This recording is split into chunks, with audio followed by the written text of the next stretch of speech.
జ్యోతి మీడియాకి స్వాగతం. ముందుగా ముఖ్యాంశాలు.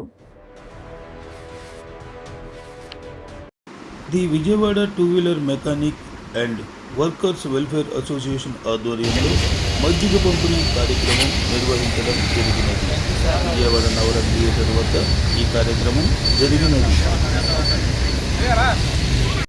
ఈ Vijayawada two wheeler welfare association ద్వారా మా అసోసియేషన్కి సంబంధించి ఎన్నో కార్యక్రమాలు మా మెకానిక్ సోదరులకి సహాయ సహకారాలు చేస్తూ, అలాగే ప్రజలకు కూడా అంటే వేసవకాలంలో దాహాద్రి తీరుద్దాం అనే ఉద్దేశంతో మా యూనియన్ సోదరులు అంతా కలిసి మేము ఈ మజ్జిగ కార్యక్రమం, మంచినీళ్ళ కార్యక్రమం గత 6 ఏళ్లుగా చేస్తున్నామండి. ఈ కార్యక్రమం మొత్తం నా సొంత ఖర్చులతో నేను చేస్తున్నానండి. మా మెకానిక్లకి ఏదైనా సమస్యలు వచ్చినా కూడా మేమంతా కలిసికట్టుగా మేమంతా సర్వీస్ చేస్తాము. అదే ఉద్దేశంతో మేము ఇక్కడున్న ఈ టీం అంతా కలిసి మేము రెగ్యులర్గా ఇలాంటి సర్వీస్ గత 6 సంవత్సరాల నుంచి చేస్తున్నాం సార్. నమస్తే అండి.